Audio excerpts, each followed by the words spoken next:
Or are you looking for thought-provoking commentary and hard-hitting analysis? Well, you'd come to the wrong place. Welcome to Post-TAP with your host, the one and hopefully only JoshAgeddon. Yes, you are hearing that correctly. I finally decided to come up with an intro for this thing. I also made one for TAP, but you'll have to wait and hear that one when I come out with a new TAP, whenever that is. But yeah, new intro! Changing some stuff around here, yay! Welcome, ladies and gentlemen, to the 19th episode of Post-TAP. It's your boy, JoshAgeddon here, as always. Got a loaded show for you here today. Most of it's going to be wrestling-oriented, which, huge wrestling fan here. If you came here and you weren't expecting wrestling, then I'm like, how did you find this podcast in the first place? So yeah, 19th episode of Post-TAP. Gonna go ahead and start off with some quick programming notes. Hope you're all having a wonderful day, by the way. So yeah, Twisted Metal Season 2 just wrapped up on Peacock. I will be doing a TAP, basically talking about my thoughts on Season 2 of Twisted Metal. Sometime down the road, probably next week. I am pretty much busy for the rest of the week, because today is Friday. I'm recording this on a Thursday. This is going up on a Friday. So at the time of this posting, of the time of this airing, yesterday I posted the match card for the third episode of FF Power, which is hopefully going to go up on a Monday, if I finish it by then. So be looking forward to that. So I'm still working on that. I have some other things planned in between now and FF Power as a buffer. And so once I'm done with that, maybe on Tuesday, maybe on Wednesday, I will do a TAP on the second season of Twisted Metal that just ended on Peacock today. Long story short, I enjoyed Season 2. I have some criticisms, especially towards like the first couple episodes. Really, that's where my main criticisms lie. But I've largely enjoyed Season 2, and I will get more in-depth on that on the next episode of TAP, where I talk about that specifically. Speaking of Twisted Metal, I made a Twisted Metal video that's actually gotten a substantial amount of views, way more than I thought it was going to get, where I played one match from every Twisted Metal game. If you haven't seen that yet, go watch it. It's really dumb and a lot of fun. I will also be doing, there's also going to be a match on Rumble coming up in the next couple days. Hopefully tomorrow, which would be a Saturday. Hopefully on Saturday the match will be on Rumble. I'm not going to spoil what it is just yet. And there's going to be a singles match as well. So I'm not going to spoil anything. So be looking forward to some more matches. I'll give a little hint. On the Rumble on Rumble that Baldy from Baldy's Basics won to become the number one contender for the Rumble Championship. Gonna see what Baldy can do in a singles match. It's been a while since we've had Baldy in a singles match. So Baldy will be wrestling someone. But who will it be? Baldy will be wrestling someone on Saturday. So there's going to be a match on YouTube on Saturday between Baldy and someone.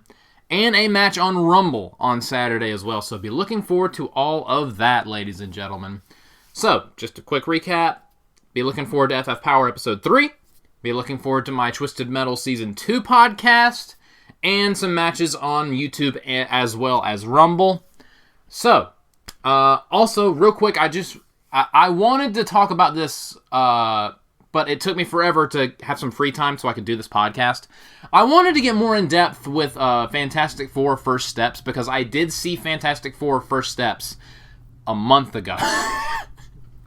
This podcast went up later than I wanted it to be, but... So yeah, I saw Fantastic Four First Steps, and I really enjoyed it. I'm not going to go super in depth with it because I have way too much to talk about, and not a whole lot of time because I have to be at work in an hour and a half. Fuck my life! So yeah, just brief summation of my thoughts. I very much enjoyed Fantastic Four First Steps. I actually liked it more than Superman, which I like Superman. I like both movies. Because it's like, Fantastic Four sucks, I like Superman. Or it's either that, or Superman's amazing, Zack Snyder sucks, and so does Fantastic Four. I like both. I'm really good at making enemies out of everyone by liking both. It's like the Star Wars thing all over again, where it's like, if you like the prequel trilogy, you suck. If you like the sequel trilogy, you suck. And I'm just like, I like all of it. And I can't make friends. How do I have friends? But anyway, so yeah, Fantastic Four First Steps I thought was really good. Galactus was perfect. He was menacing. He didn't have all that much screen time, but honestly, it's one of those things where less is more. We're going to be talking about someone in a second who does not understand that concept. Tony Khan. But he was fantastic. Everything about him was fantastic. As much as everyone is sick of seeing him, which I'm not sick of seeing him because I don't see everything he's in. Pedro Pascal, I thought he was great as Mr. Fantastic. I thought Vanessa Kirby was great as the Invisible Woman. I thought Human Torch. I like that they made the Human Torch smarter in this movie, because usually he's just, I'm Chris Evans, and I'm a dude bro. Except for when I'm in Deadpool and Wolverine, and I can't stop saying the F word, because I'm in I'm in a rated R movie? We could get away with this? Are we sure we could say this? I called someone a pixie. I'm not sure if that's a slur or not. He didn't get canceled, but he did get his skin ripped off. What was I talking about? Oh yeah, Fantastic Four. The thing was kind of there. I think they could have done more with the thing, although him being the pilot I thought was really cool. Honestly, there wasn't all that much for him to do. I mean, honestly, I think the Hulk has the corner on, my thing is super strong. And the Thing is like, I have the silver medal in super strong. Now, I don't know which one is supposed to be stronger, the Hulk or the Thing. I'm not that well-versed in every single comic that they have ever been in. But the Hulk makes being super strong cool, and the Thing is a rock person. I like him more than The Rock. But anyway. I will say the one person that I was kind of disappointed with was the Silver Surfer. Not because they were like, hey, let's do the Silver Surfer with boobs. That's not my thing. My thing with the Silver Surfer is Johnny basically decodes her language. Which, again, I'm glad they made Johnny smarter in this movie instead of just him being a massive dude bro that wants to make out with Maria Menounos. He decodes her language and is like, you killed people, you allowed Galactus to kill trillions upon trillions. And then Silver Surfer freaks out and leaves. And then that's the last we see of her, except for the very home stretch when they're about to knock Galactus. Also, spoilers if you haven't seen Fantastic Four First Steps, by the way. Right before they knock Galactus into the portal, Human Torch is about to sacrifice himself. When, yoink! Silver Surfer comes back in and knocks Human Torch out of the way, and she knocks Galactus into the portal, and that's the end. That's how they beat Galactus. I thought that was kind of lame. Not because the Silver Surfer sacrificed herself and didn't allow Human Torch to sacrifice himself. My problem is, we went from her having a crisis, a existential crisis about what she had done, and we don't see her for about 30 minutes, and then she turns babyface. Just, that was sudden. The way they did it was very unfulfilling. Like, we didn't get to see her, like, debate on it, or, like, Johnny has a point, maybe I should not do that anymore. It was just, the way they did it felt kind of rushed.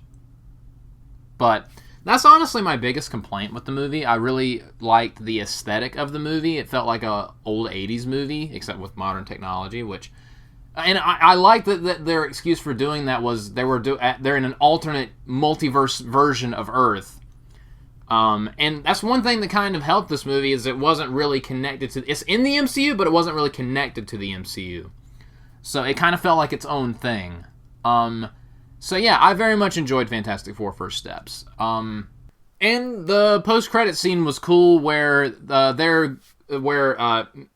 Mr. Fantastic and Invisible Woman's super omega powered god baby was playing with Doctor Doom, even though we didn't see Doctor Doom's face. We did see his mask though. That was cool. That was a nice tease. See, that's the kind of stuff I miss from the Marvel post-credit scenes, where they're actually teasing cool stuff. Because, honestly, I remember when No Way Home came out, and the post-credit scene was just a trailer for Doctor Strange and the Multiverse of Madness. In retrospect, I really don't like that they did that, because I just feel like... Don't have the... Tease us at cool stuff coming up. Don't just be like, hey, you want to see a movie trailer? I thought that was lame. But I'm glad it feels like they're trying to go back to basics. Which, considering the absolute flop that Phase 4 and 5 have been, I think that's smart. I really hope that Avengers Doomsday is good. Because if Avengers Doomsday is not good, then I don't even know what we're doing here. Because this, honestly, is make or break for the MCU, because if this fails, which, considering the stupid business decisions they've been making, Disney as a whole, especially over the past couple of years, man, if this fails, I honestly, I think I might just give up on the post-TAP, where I actually TAP. I'm going to tap out. I'm going to tap out on the MCU if Doomsday is not great. So we will see. But I'm rooting for him because I miss being excited for the Marvel movies. Phases 1, 2, and 3 were good. What happened? You got complacent. You had a vision. You literally had Vision. Not Seth Rollins' faction, but you had Vision, the character. But you had, like, alright, this is where we're doing, and this is how we're going to stick that landing. And for the most part, you got it. Honestly, Phases 4 and 5 have basically been WWE in 2025. A bunch of questionable decisions that slowly make me lose faith. So, which WWE in 2025 is one of my topics on this video, which I will get to in a second. But back to Fantastic Four First Steps. I enjoyed it. So, moving on to the larger girth of this podcast. Don't you like how girthy my podcast is? Shut up, Zarbon! No one invited you! Rude! Anyway. So, the wrestling portion of my podcast. I'm going to start that with talking about AEW.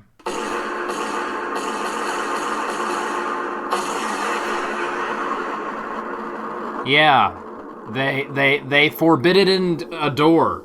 They had a door that was foreboding. They forebode a door. Forbidden Door was a thing that happened. And at this point, I don't see the point in continuing with this particular pay-per-view every year.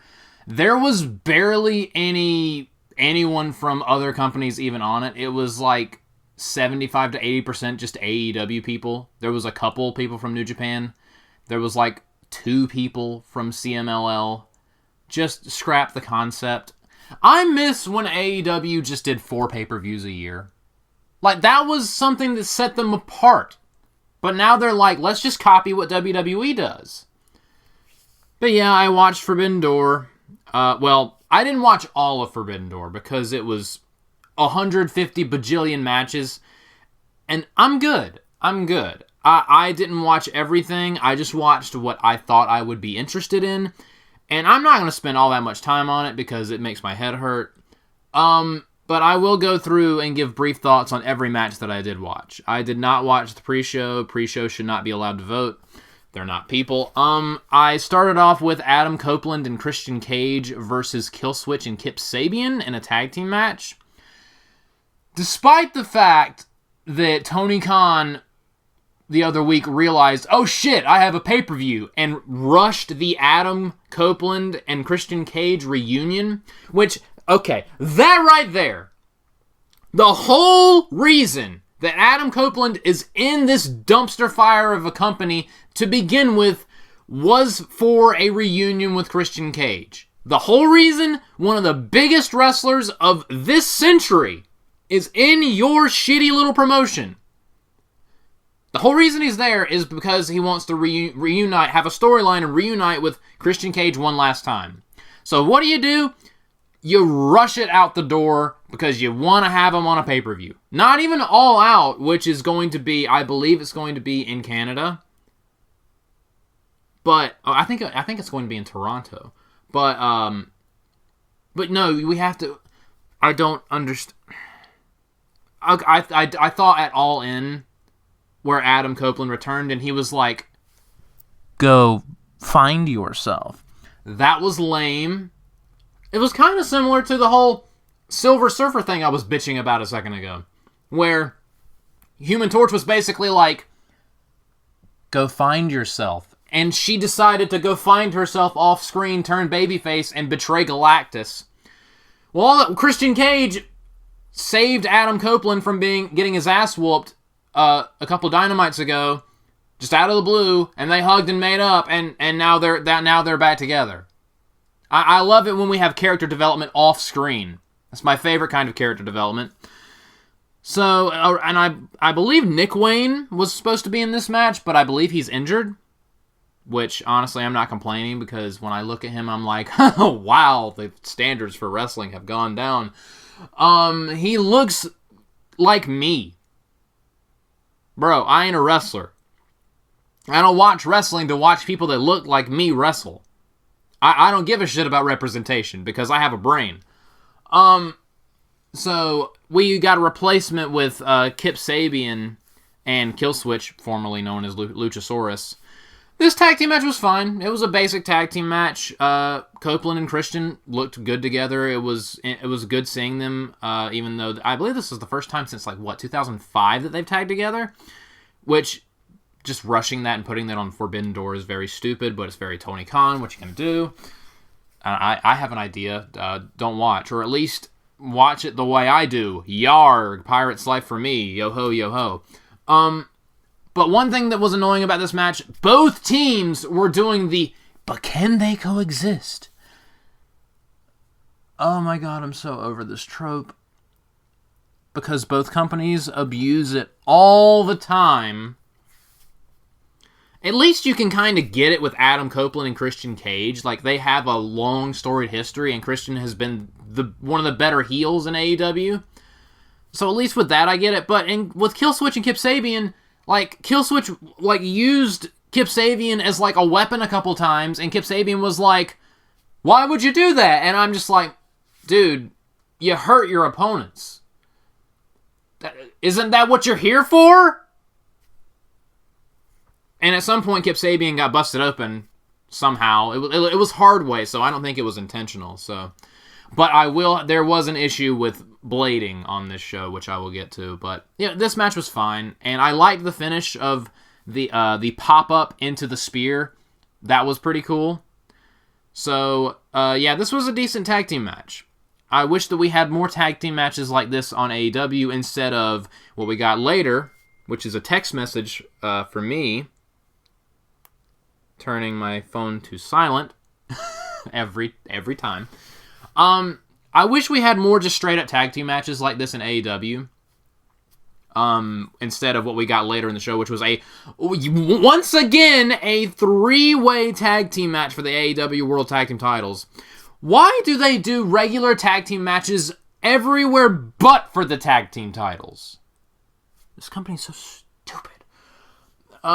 Anyway, after this was Kyle Fletcher defending the AEW TNT Championship against Hiromu Takahashi. I love Hiromu. He's great. And Kyle Fletcher has a lot of talent. And this was a really good match. But my thing is, they're fighting over something that no one cares about. You merge the AEW TNT Championship with the Unified Championship. Call it the Triple Unified Champion. It's so stupid that Tony might actually do it. Just unify the TNT title with the Unified title. That sounds so redundant, but that's what happens when you name your belt something stupid.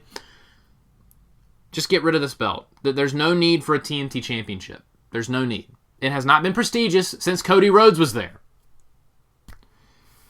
But again, this was a good match. Hiromu looked great. There was a sick spot where he did that diving out of the ring sunset flip powerbomb. And the way Kyle just folded himself up just looked devastating. This was also, I believe this was I think we got a Tombstone pod. No, was this where we got a Tombstone pod? No, it was not. Again, it's been a couple days since I watched parts of the show, which I'm trying to remember which match did what, because one thing they love to do is repeat moves and spots, because there are no production meetings whatsoever, and the agents... Does AEW have agents? I have no idea, but hey, Kyle Fletcher got a clean win over Hiromu Takahashi. He looked great. I love that his finishing move is the Brainbuster, and I really do like Kyle Fletcher. I wish that he was... I wish they would just get rid of the TNT title. Like, honestly, this could have just been a match on Dynamite where you give Kyle Fletcher a clean win over Hiromu Takahashi. There's so many things that, like, we don't need Forbidden Door anymore. The TNT title shouldn't exist anymore. It's so useless. Just whatever. But this was a decent match. I skipped Mercedes Moné because barf. And my favorite match of the entire show was the following match. Zack Sabre Jr. defending the IWGP World Heavyweight Championship against Nigel McGuinness with, and also Bryan Danielson was on commentary. I like the dynamic of when Bryan Danielson is wrestling and Nigel's on commentary. Nigel is just torpedoing Bryan Danielson on commentary and just burying him 6 feet under. But when Nigel's wrestling and Bryan Danielson is on commentary, Danielson has nothing but nice things to say about Nigel McGuinness. It's hilarious. I love that dynamic. This was the best thing on the entire show because it was just a technical wrestling match.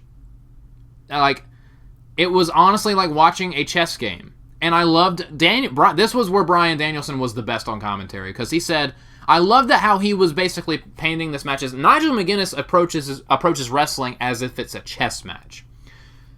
Whereas Zack Sabre Jr. approaches it as like playing smooth jazz. He's just kind of riffing, going with what feels natural. And that really made the dynamic of the match interesting. And these two put on a technical wrestling clinic. Although I will say this match went about 17 minutes. At about the 15-minute mark, they hit the peak, and then they kept going for 2 minutes, and then we got the finish, which I like the finish, but there was a 2-minute section in here that could have just been trimmed out. But other than that, I thought this was fantastic. This was very good. Zack Sabre Jr. This dude has superstar written all over him. It's just unfortunate that he's stuck between New Japan, which no one really cares about anymore, and AEW, which no one really cares about anymore. Zack Sabre Jr., I wish that there was a company that I had faith in that you could go to and you could be amazing in. And Nigel McGuinness, I mean, for someone who stopped wrestling for over a decade, man, it's like riding a bike. He just got right back on that thing and he looked great in this match. I thought Nigel and Zack stole the show. This was my favorite thing on the entire show. Then we had the 3-way tag team match for the AEW World Tag Team titles. I skipped the finish. And I don't know what the fuck happened, but one of the FTR members was prone in the ring off of a move. And they tried to do this thing where Brody King would monkey flip Bandito into like a 450 of some sort splash on top of whoever it was and then pin him that way. But they messed it up and and Bandito tripped and he missed the person he was trying to land on. So then he just covered him. But while this is happening, I think it was Cash Wheeler that was trying to get in the ring to break up the pin. He had to stop because they fucked up the move, so he stopped moving, and then he covered him, and then he was acting like he was trying to practice swimming in a swimming pool where you're swimming but you're not moving anywhere because he was like doggy paddling. He started doggy paddling over to try to break up the cover, and that was it. And we have new AEW World Tag Team Champions. Get fucked, FTR. Okay, I have soured on FTR so bad. Especially, honestly, both of them, because Cash Wheeler is a moron, and Dax is nothing but a shill for AEW, so they deserve every ounce of embarrassment they get. But this leads me to a huge issue that I had the other day with AEW, where apparently the Hurt Syndicate, they are unaware that in wrestling sometimes you have to lose. From what I've been hearing, MVP apparently has been refusing to lose to people on behalf of the Hurt Syndicate. And I'm just like, oh my god, are you... Why are we still doing this? Earlier this year, we went through the whole rigmarole of Edge not wanting to lose to Moxley and Moxley not wanting to lose to Edge. So they were like, Christian has money in the bank, kind of. Put him in there so he can lose. Y'all happy now? We already went through this. Of course, like, oh my god. You want to know the absolute state of AEW? Former WWE guys can come in and say, we're going to beat everyone and no one's going to beat us and you'll like it. And Tony Khan will be like, yes, but can I please touch your pee-pee first? Wait, maybe can you touch mine also? No? But as long as I can touch yours, I'll be fine. Tony Khan is such a ballless pussy. But I'm confused now because I thought the idea was FTR versus Edge and Christian, because FTR are the ones that tried to hurt Edge. I'm going to call him Edge. I'm not calling him Adam Copeland. Or Cope. I'm calling him Edge because that's what he is. They're the ones that tried to kill him a couple pay-per-views ago. So they're clearly setting up for FTR versus Christian and Edge at All Out, which is in Toronto, and they're like real-life best friends, the four of them. And don't they live near each other in North Carolina or something? But that's the end goal. But why would you... I thought that they were in this match to win the tag team titles, but again, the Hurt Syndicate didn't want to drop the tag team titles to FTR, so they gave it to Brodito? Why?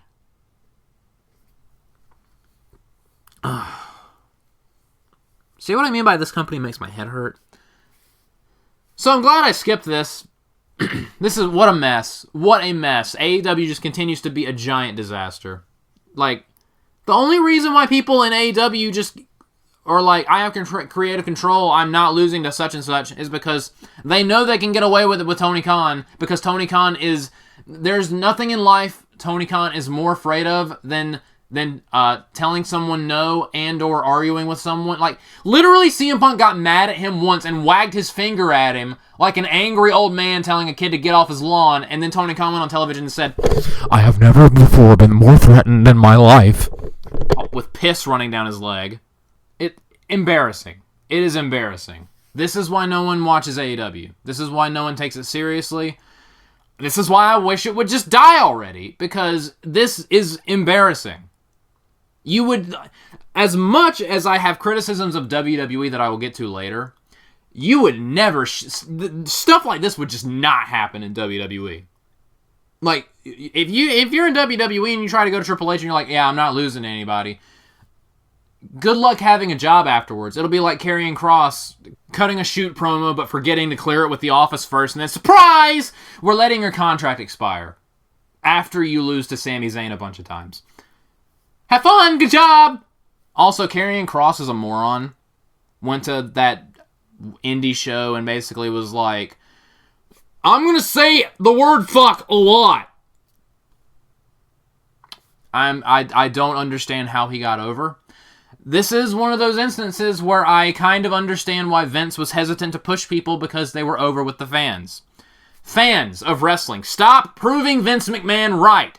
Why are you behind Jey Uso, or were, and why were you behind Karrion Kross? Karrion Kross isn't even that good. He's a decent promo. But A, he's not that interesting. B, he's limited in the ring. And C, he's fucking stupid. But anyway, back to AEW. Speaking of fucking stupid, we had Okada defending the Unified Championship against Swerve Strickland. This was the first of several times on this show where there was a tombstone piledriver on the outside, which of course was not the finish. Why? A piledriver in WWE is an injury angle. In AEW, it's a move. Why don't people care about AEW? It's a mystery to me. This was a good match, though. I love Okada, and I really like Swerve Strickland. They work really well together. Swerve was very good at selling his leg throughout this entire match. And I don't have all that much to say about it. This was really good, and Okada retained. Don Callis looks like a penis. The AEW Unified Championship should be renamed to the AEW International Championship, because the Unified Championship is a stupid name for a title. I skipped Timeless Tony Storm and Athena. I don't care. Then we had Hangman Adam Page defending the World Championship against MJF in a match that went on for way, way, way too long. This was good, but I don't like either person. Hangman is one of the main reasons why AEW's in the sorry state it is today. And the bloom is off the rose with MJF. He's so stale. Like, all the heel shit that he was doing in this match, I was like, hey, 2019, 2020, 2021, 2022 called. They want their MJF gimmick back. Like, we've seen this. It's just MJF doing MJF things for the 6th consecutive year. I don't want to see it anymore. I'm so over MJF. He's just stale. He's just stale. And Hangman Adam Page sucks. But this match was fine. We got another tombstone on the outside because, of course. There was a table involved, of course. Why? Which was somehow not a disqualification. Whatever. We also had double juice in this match because this company is stupid.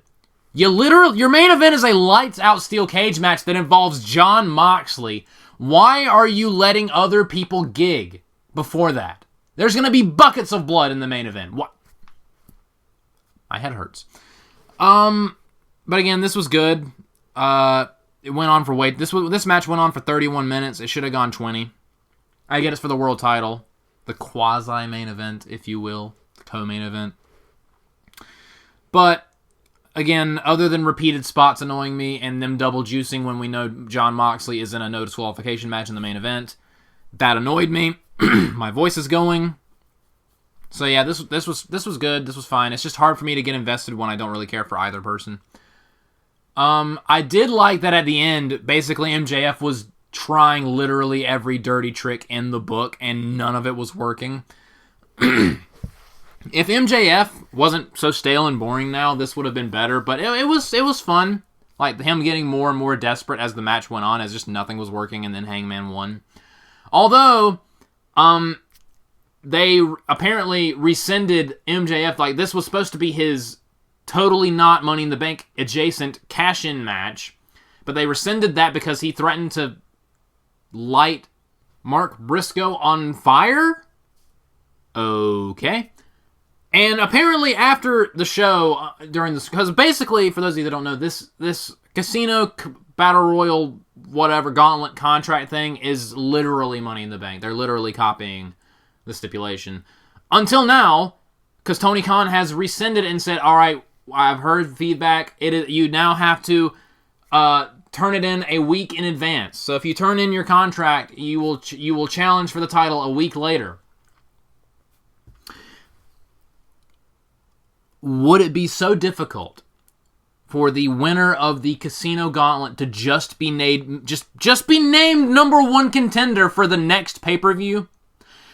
Or, like, since it's like you're trying to make it a thing that happens at All In. The winner of the Gauntlet at All In is the number one contender for All Out. It is literally that easy. But no. It has to be this convoluted fucking mess because Tony Khan is determined to give me an aneurysm. And then we had the 10-man mayhem, wanton violence, Twisted Metal Season 2 on Peacock, lights out steel cage match of death, doom, and destruction. It was wild, out of control. It was crazy. There were spots. There were gummy bears. I'm not joking. There were gummy bears. Haha. That's honestly when I lost interest in the match. But then Darby Allin's ear got busted open at some point, hard way. So they taped him to a chair, and Jon Moxley pulled out a fork and started carving away at Darby's ear, and it was disgusting. And that's when I texted me and Sean and Skylar's group chat and said, I've now gotten to the torture porn part of the show. Indie, outlaw, mud show, garbage, tripe. that AEW does constantly and is wondering, wait, you don't think this is cool? Well, I've only seen you do shit like this every show. Literally, the previous pay-per-view, someone got clotheslined onto a bed of nails and then hanged by a guy named Hangman, which wasn't redundant at all. And it wasn't even the first time we've seen Hangman hang Jon Moxley. Do you see the point where I'm like, once you do the crazy, gruesome, ultra-violence, hardcore shit, so many times, it just gets tiring and old? Because that's what this was. It was tiring and old. Speaking of which, Hiroshi Tanahashi won the match with the high five flow, and at that point I had stopped caring. It was just... No disrespect to Tanahashi. He's a legend, and I like him. He's the president of New Japan, and apparently he's not doing that great of a job, and I kind of feel bad for him. This was a thing that happened. Another 30-something minute match that would have been better if it was just 20, and minus the gummy bears and minus the fork. But then the real dumb shit started happening. So Will Ospreay might have to go get neck surgery. And the match was over and they were giving him a send-off. But then, even though they lost, the Death Riders came in, decided to, hey, we got to get our heat back. So they beat the shit out of Will Ospreay and they Pillmanize his neck.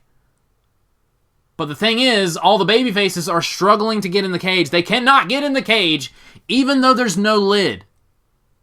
There's no ceiling. It's an open cage. Literally, Marina Shafir climbed into the cage to help beat up Will Ospreay, yet all the stupid motherfucking dumbass babyfaces cannot figure out how to get into this. And then Samoa Joe, love you, Sweet Tooth, don't love you so much in AEW, and the Ops, which is a stupid name for a team. The Ops came out, and they're trying to get underneath the climb. It was like they forgot they could do that. It was like you were playing WWE 2K, and you set the AI for every computer. It was like the AI couldn't figure out how to glitch into the cage. It's like you set all the AI to retard mode. It was so stupid. All they had to do was climb. Darby and Gabe Kidd literally climbed up the cage to do a table spot from the top of the cage to the outside, which was gnarly as hell. So you know how to climb out of the cage, but you don't know how to climb back into the cage. I lose brain cells the more I watch AEW. So that was Forbidden Door. It was as dumb as it sounded. There was some good wrestling, but there is no hope for this company. They don't learn. They do not learn. So, with AEW out of the way, thank God. Hey, Serge, what'd you think of that show, man? Especially that ending angle. It's a disaster! Right you are, my man. But from one disappointment of a company to another, I'm briefly going to give predictions for Clash in Paris, which is this Sunday. Don't know if we're going to do a podcast on it or not. Not going to lie, all three of us, me, Sean, and Skylar, we're all souring on WWE as of late, which I will get to in a second. So, just the card real quick. It looks like it's just 5 matches. The Triple H special. He'll probably be masturbating during the entire thing because, oh my god, 5 matches, yes! Just so you know, when he has Stephanie tug at it, she has to say, this is the game's penis, and this is how I play it. So we have John Cena versus Logan Paul in a singles match. That's probably the match I'm looking forward to most on the show, mostly because that promo that John Cena had on Logan Paul and SmackDown was very, very good. I think they're going to have John Cena win. And again, we're doing the what do I think is going to happen, what do I want to happen. I think John Cena is going to win. But what I would like for them to do is John Cena is about to win, then Brock comes out, distracts John Cena, and Logan Paul pins John Cena. You gotta build up to WrestlePalooza somehow. So I do think John Cena is going to win, though. Sheamus versus Rusev in a good old-fashioned Donnybrook match. I hate the name of the stipulation. It just makes it goofy. Just have a street fight, Extreme Rules, no DQ, no holds barred. Yeah, match. I think Sheamus is going to win this match, but I want Rusev to win because Rusev needs a win on pay-per-view. I mean, he just came back, and he's been doing well on Raw. But this is WWE, so Sheamus is probably going to win. Of course, this is WWE, and the person who needs to win is probably going to lose. Because that's just how they do things. We have Roman Reigns versus Bronson Reed. The Tribal Chief versus the Tribal Thief. Because he has the shoes. I think that Roman's just going to beat him and take his shoes back. What would I like for them to do? I don't think Bronson Reed should be beating Roman Reigns. No, you can't, like, honestly, Braun Breaker should have a one-on-one match with Roman Reigns and beat him. So I think Roman Reigns should win this match. So who do I want to win? Roman. Who do I think will win? Roman. No offense to Bronson, but he's very, in this whole vision thing they've got going on with Seth, Braun Breaker, and Bronson, he's the background muscle guy. He's not the important one. Becky Lynch defending the WWE Women's Intercontinental Championship against Nikki Bella. I'm skipping that because fuck Nikki Bella. I can't stand her. I'm not watching it. Nope, I'm good. Thanks. And our main event, Seth Rollins defending the World Heavyweight Championship against CM Punk, Jey Uso, and LA Knight in a fatal four-way match for the World Heavyweight Championship. I feel like I said that twice. I graduated from the Department of Redundancy department. What do I think's going to happen? I think Sean's going to cry because Seth Rollins is absolutely, positively going to stomp LA Knight into oblivion and pin him. Probably some distractions from Braun Breaker at some point. What would I like to happen? I would love for Seth Rollins to pin Jey Uso clean because fuck Jey Uso and fuck Rikishi. Get to that in a second. But yeah, Seth Rollins is absolutely going to retain. And Clash in Paris is actually going to be the end of an era for WWE, the end of the Peacock era, because WWE is moving to ESPN's new streaming service, where they are charging a hefty, walloping, almost $30 a month for their services. And I say to that, Go fuck yourself!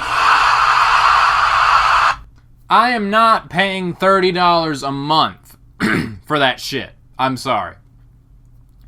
Now, you're probably wondering, well, are you still going to watch their pay-per-views? Yes, I am.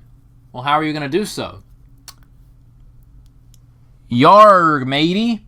Yo-ho, yo-ho, a pirate's life for me. Winky face.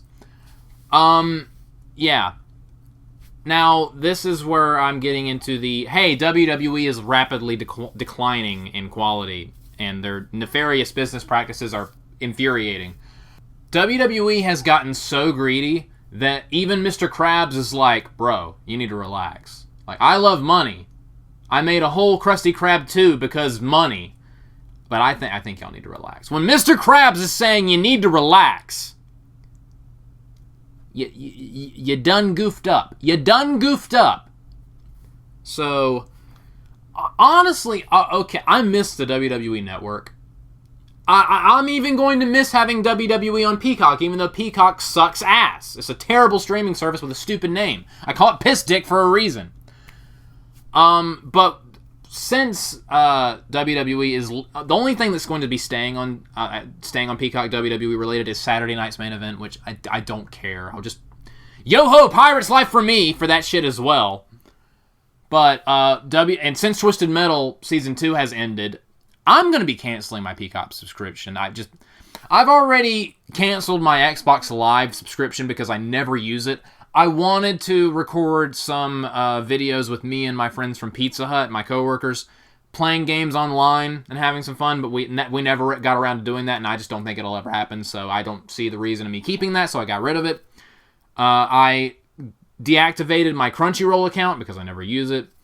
My mom is paying me to keep the Netflix account that I have alive. I'm using Netflix, but my mom's paying for it.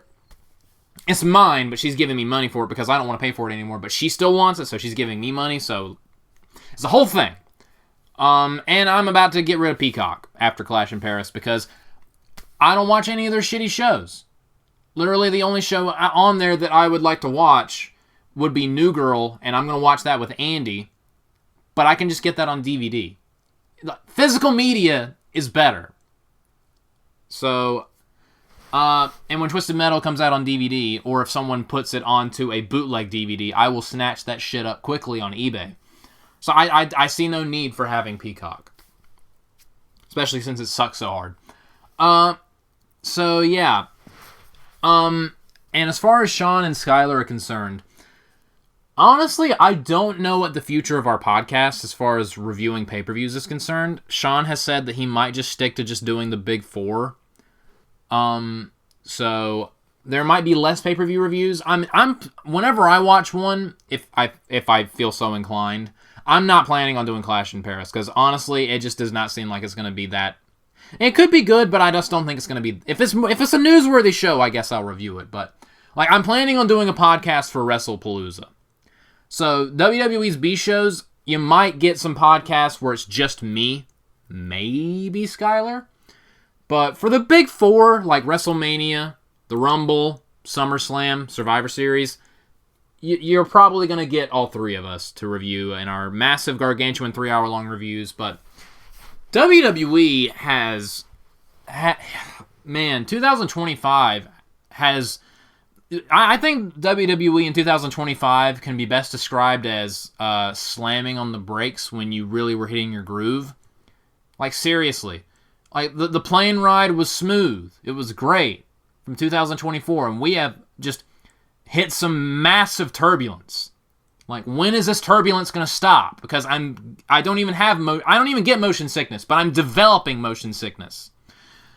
It all started with the Rumble where they picked the two worst winners. Charlotte should not have won the Rumble. Jay should not have won the Rumble, and then the whole thing with The Rock throwing his dick around and ruining WrestleMania, and Travis Scott and John Cena's half-assed heel turn. This whole year has just been it's just been a funk. They have been in a funk all year, and it started with the Rumble where they picked the two worst winners possible. And they just cannot get out of it. And what really made me want to put a gun in my mouth was the past several weeks of TV where, like, 4 Raws in a row, the main event match or the last match on the show ended via disqualification, and then on SmackDown you had a tag team match that also ended via disqualification. There was a Raw, I think 2 weeks ago, where, like, in, like, the first third of the show, they had Sami Zayn versus Rusev in a match. And the match was starting to get good, and then the MFTs came out and attacked Sami, and it was a disqualification. I shut the show off. I was like, really? Can I not enjoy a match without the threat of DQs? Little did I know that there was going to be another DQ in the main event. 2 DQs on the same show. Look, I'm not saying you should never, ever, under any circumstance, ever use a disqualification. I've used DQs before. Sean has used DQs before on CIW. You use them sparingly. Less is more. It's like the gigging thing in AEW where everyone has to bleed all the time and it means nothing. Less is more. Triple H, you are quickly becoming the laziest booker I've ever seen. Like, I enjoyed WWE SmackDown in Ireland last Friday, and I enjoyed Raw this past Monday. But 2 shows out of the past 2 months that I was like, that was enjoyable. I wouldn't call them good, I wouldn't call them great, but they were enjoyable. Some good wrestling on those shows. And Becky Lynch pissing off the Osborne family, which was kind of hilarious. It's wrestling, get over it. She wasn't insulting Ozzy Osbourne. She was insulting England. She was just using him as like a boxing glove, metaphorically. Get over yourselves. But man, just WWE is in a rut right now, the likes of which we have never seen. And now Sean and Skylar are both scared shitless that they're going to bring Vince back, which it is theoretically possible. I doubt it'll happen, but them bringing Brock Lesnar back is a huge red flag. So, but we all have an agreement. The second Vince McMahon shows up on screen, Well, for them, it's if Vince shows up on screen, they're done. They are going to drop WWE. My thing is, I can stomach him being on screen. If he reassumes a position of power, that's when I'm out. That's when I'm done. And I really hope it doesn't come to that, because even though the Rumble is in Saudi next year, I'm kind of hoping right now, okay, they fucked up the Rumble so bad that it ruined basically the entire year. Maybe they can have a good Rumble that'll set up 2026 nicely, and 2026 will be better than 2025. That's what I'm hoping for. But we will see. I will say one business practice that WWE is engaging in that everyone hates but me is them systematically just teabagging Tony Khan every chance they get. Like them lining up WrestlePalooza opposite All Out and naming it WrestlePalooza because Tony Khan's a big ECW mark. That shit's funny. I don't care what you say. That is funny. That is next level. If they put the same amount of thought into how can we fuck with Tony Khan this week as they do their booking, the show would be much better. I'm just saying. Like, they care more about teabagging Tony Khan than putting on a good wrestling show at this point. So, I don't know, man. Like, SmackDown most weeks is insanely missable. They keep making me I haven't turned off a WWE show in a while, but I just cannot with the constant, incessant disqualifications. Like, I'll take a count out at this point. Like, just give me a finish to a match. Stop it with the constant disqualifications. Driving me freaking crazy. But now WWE, instead of just being on Peacock or WWE Network, now they're being spread across multiple different, like Raw, Netflix, pay-per-views, ESPN, this show, Peacock, this show, your mom's Wi-Fi, and this show, Cousin Eddie's house. Oh my God. Just have all your shit under one thing. What is wrong? What? It's like someone took their streaming service and lobbed a grenade at it, and now it's just in multiple different directions and multiple different pieces. What happened? This is what happens when all you care about is making money. You know what'll make you money? If you make good content that people want to watch, like you were doing last year. And a lot of 2023 and some of 2022. After Vince left the first time. But man, you're like, seriously. TKO, WWE, you like this green stuff called money?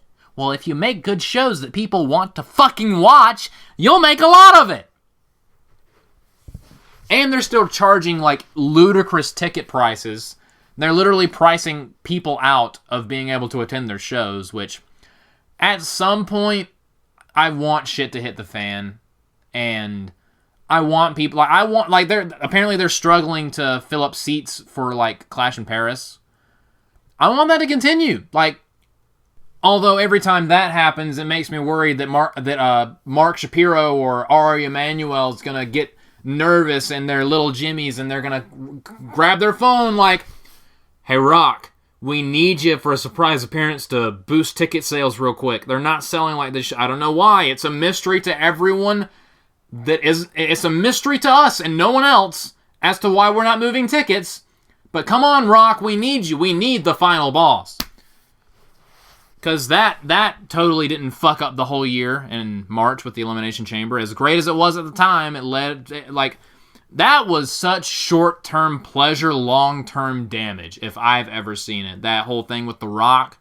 The whole thing with The Rock at the Elimination Chamber and John Cena's heel turn, it was like, I wouldn't know this because I still have my V card, but I imagine it's like you finally get to have sex with this super hot girl, but then you find out that she's pregnant with your child, and you have to deal with that now. That's basically what WWE did this year. They fucked us real good with the Elimination Chamber, and we became pregnant with expectations, and we were left just disappointed single mothers. That's basically what they did to us this year. Strange analogy notwithstanding, but my point remains. They fucked us in multiple ways this year. So, as far as I'm concerned, and same thing could be said for Sean and Skylar, our interest in WWE is rapidly waning. we are very much souring on the product, and especially when WWE keeps making stupid-ass decision after stupid-ass decision that's just alienating everyone. That this year is how to ruin all the goodwill you've been trying to build for yourself since you took over in 2022, Triple H. You built up so much goodwill, and you're ruining it. You're blowing it all to hell. But speaking of blowing things all to hell, this is the final thing I'm going to touch on. I don't even know where to start with this. This was such... You want to talk about absolute idiots. The Knox Pro incident with Raja Jackson and Psycho Stu. This happened this week. Just to remind you guys that professional wrestling might have been a mistake. So for those of you that haven't heard, there was an indie promotion that is like co-owned by Rikishi, so maybe this will honestly, the best thing to come out of this whole situation is maybe this will be what finally shuts Rikishi the fuck up, the most annoying person in wrestling today. Honestly, heels today would kill to get the kind of shut the fuck up heat that Rikishi gets. Like, all I want is to see Rikishi get punched in the face. Your son's not that talented, sorry. But, so, okay. Raja Jackson is the son of Rampage Jackson. Famous fighter. And I think the owner, or someone that's in charge, again, I don't know all the details, but AJ Mana, who, like, is a big deal in Knox Pro, invited Raja Jackson to come for a show. And so they brought Raja to the show, and before the show, they were just walking around talking, shooting the breeze. This was all recorded. You can go watch all of this. And then this big dude walks up named Psycho Stu, who thinks, oh, there's a camera. Therefore, everything is a work. Everything is... He has his kayfabe goggles on. His vision has been set to the work setting. So he's healing on Raja. Raja has no idea what's going on. And then Steve gets this empty, I think, gimmicked beer bottle and smashes it on Raja's head. Fun fact, a couple days before this happened, Raja suffered a concussion during sparring. So, good job, guys. Good job all around. There's going to be a lot of golf clap. There's going to be a lot of golf clapping for this particular incident. So Raja was pissed. And AJ Mana and other people were like, oh shit, what have you done? And they separated them and they were like, yo, Stu, he's not part of the show, he's a guest. Stu, to his credit, he was like, oh my god, I'm so sorry. So he went to Raja, who was furious, and apologized to him 3 times. He was like, look, I thought you were part of the show. I thought this was all a work. I was working. I did not mean any of that. I am so sorry, dude. Like, I was in character. I did not know you were here as a guest. I thought you were part of the show. And he even shook Raja's hand, and Raja, quote unquote, accepted his apology. So you think everything... This is honestly where this should have ended. Like, yeah, it was a very stupid thing for Stu to do. And also just shows a bad communication for Knox Pro. You know, if you have anyone at your event, like who is hanging out with the boys, you should probably let everyone know, hey, he's a guest, he's not a part of the show, he's just a guest. So, good job, people that were running the show. It gets worse. It gets infinitely worse. So they decided, I'm not sure if it was AJ Mana's idea, but someone was like, let's turn this into an angle. Which, honestly, if everyone in this situation had half a brain cell, this probably could have been a good angle to get them some notoriety, some exposure. So they're like, okay, so Psycho Stu's going to have a match, and after the match, Raja, we want you to hit the ring and get a receipt. Keep in mind, Raja is not super familiar with the intricacies of wrestling, so they had to explain to him what that meant. When you have to explain to a guy what a receipt is, odds are you're like, you know what, this is a bad idea. Let's just put the kibosh on this whole thing. But I'm just saying that because I have this thing called a brain. And no one in this situation apparently has a functioning prefrontal cortex. So this moron, AJ Mana, who's also I think, in charge of, again, I'm not entirely sure who is completely in charge of this company, but he's one of the people that's in charge of this company. He's riling up Raja. He's like, yeah, you go in there. I don't remember exactly what he said, but he was quote unquote in character. Yeah, go in there, just tag him. Tag that shit. Basically egging on Raja, who was also live streaming, and his entire chat was telling him, you're a bitch. You're a pussy. And apparently he had an argument with his dad like a couple days before about hugging someone that beat him in a match. So he thinks that everyone thinks he's a pussy, and he's like, I'm going to prove that I'm a man. I'm going to prove that I actually have a penis between my legs. So what happens is you have this this powder keg. You have basically a nuclear warhead. This ticking time bomb of a human being. And then you try to run the angle with a guy who's not that familiar with wrestling, who is already pissed and has been getting rocked. It's not even that they had him on commentary, and he said, they just want me to hit something to the effect of, they want me to do this, but I'm going to go in there and I'm not going to stop until someone pulls me off of him. Basically admitting to the crime he was about to commit. On commentary. So then, that things go according to plan, and then Psycho Stu's in the ring. Raja hits they give him the cue. Raja hits the ring. Admittedly, picks him up like a badass and gives him a gnarly looking spine buster. Stiff as fuck. And then he mounts this, and I think he legitimately knocked Stu unconscious off this spine buster. It looked like the Booker T spine buster, where he like lifts him way up and then just whiplashes him down, and it looks disgusting.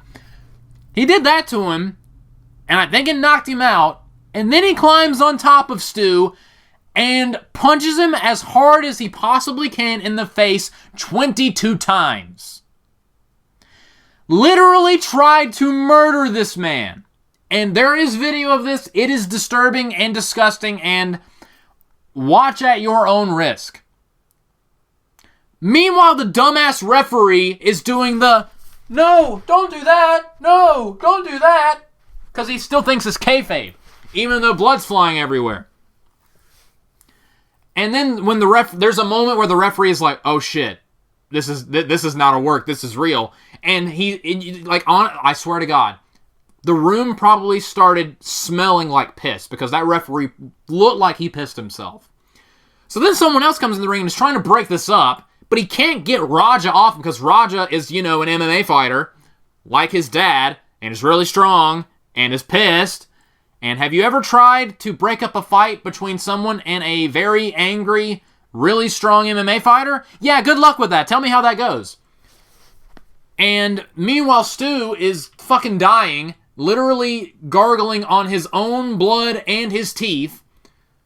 So they finally separate everyone. So Raja storms out. He's still live streaming, by the way, and basically not even cutting a promo, going on an unhinged tirade about how everyone thinks he's a bitch and how no one's going to call him a bitch ever again or something like that. Just going insane.